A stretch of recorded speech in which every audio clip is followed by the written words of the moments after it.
வணக்கம் நண்பர்களே, அனைவருக்கும் விநாயகர் சதுர்த்தி நல்வாழ்த்துக்கள்.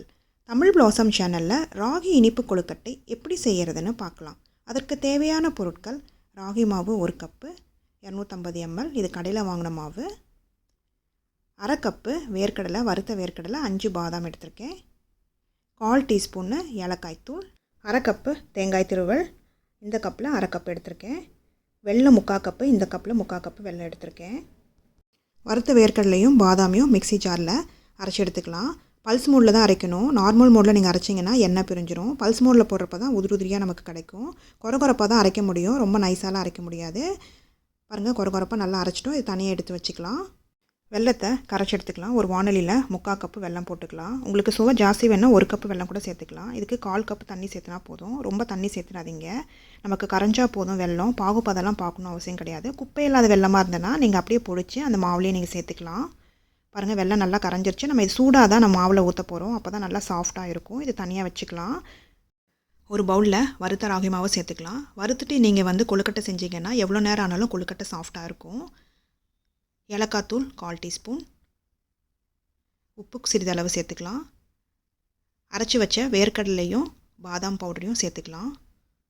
தேங்காய் திருவல் சேர்த்து நல்லா கலந்துக்கலாம். உப்பு சேர்க்குறது டேஸ்ட்டு நல்லா தூக்கி கொடுக்கும். அதனால் கொஞ்சமாக உப்பு சேர்த்துக்கோங்க. நல்லா கலந்துக்கலாம். கரைச்சி வச்ச வெள்ளைப்பாக சேர்த்துக்கலாம். சூடாக தான் நம்ம ஊற்றணும். அப்போ தான் கொழுக்கட்டை சாஃப்டாக இருக்கும். கொஞ்சம் கொஞ்சமாக வெள்ளைப்பாக சேர்த்துக்கலாம். ரொம்ப சேர்த்துடாதீங்க.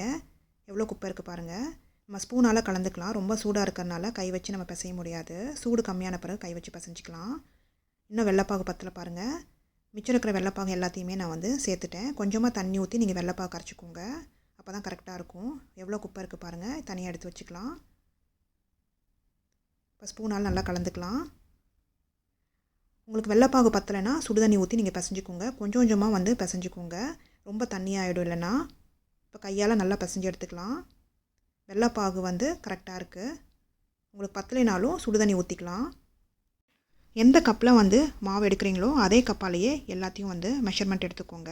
நீங்கள் டம்ளாரில் எடுக்கிறீங்கன்னா டம்ளார்லேயே எல்லாமே மெஷர்மெண்ட் எடுத்துக்கோங்க. அப்போ தான் கரெக்டாக இருக்கும். நல்லா பிசைஞ்சாச்சு பாருங்கள் மாவு. இப்போ 1 ஸ்பூன் நெய் விட்டுக்கலாம். இது மாதிரி கடைசியில் விட்டு பிசைஞ்சிங்க அப்படின்னா நெய் மணத்தோட கொழுக்கட்டை ரொம்ப சுவையாக இருக்கும். மாவு எவ்வளோ சாஃப்டாக இருக்குது பாருங்கள். இந்த பதத்துக்கு மாவை பிசைஞ்சிக்கலாம். கொஞ்சமாக மாவு எடுத்து கையில் பிடி கொழுக்கட்டை பிடிச்சிக்கலாம். கொஞ்சமாக ப்ரெஸ் பண்ணிங்கன்னா அந்த கையச்சு அப்படியே விழும். இந்த மாதிரி மிச்சம் இருக்கிற மாவையும் பிடிச்சிக்கலாம். உங்களுக்கு எந்த ஷேப் வேணுமோ அந்த ஷேப்புக்கு கூட நீங்கள் பிடி கொழுக்கட்டை பிடிச்சிக்கலாம். மிச்சம் இருக்கிற மாவு எல்லாத்தையும் இந்த மாதிரி பிடிச்சி வச்சிடலாம். இட்லி தட்டில் நெய் தடவி வச்சுருக்கேன். இப்போ எல்லா கொழுக்கட்டையும் வச்சிடலாம்.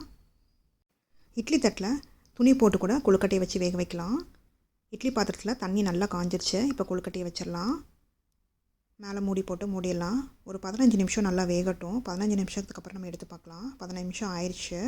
கொழுக்கட்டை நல்லா வெந்துருச்சு பாருங்கள். நல்லா சாஃப்டாகவும் இருக்கும். மாவை வறுத்துட்டு வெள்ளைப்பாக சூடாக கரைச்சி ஊற்றி பண்ணிங்கன்னா சாஃப்டாக இருக்கும். எவ்வளோ நேரம் ஆனாலும் கொழுக்கட்டை. இப்போ உடச்சி காட்டுறேன் பாருங்கள். எவ்வளோ சாஃப்டாக இருக்குன்னு பாருங்கள். உள்ள சுவையான ராகி இனிப்பு கொழுக்கட்டை ரெடி ஆயிடுச்சு. இந்த விநாயகர் சதுர்த்திக்கு இதை செஞ்சு பார்த்துட்டு உங்களோட கமெண்ட்ஸ் என்னன்னு சொல்லுங்கள்.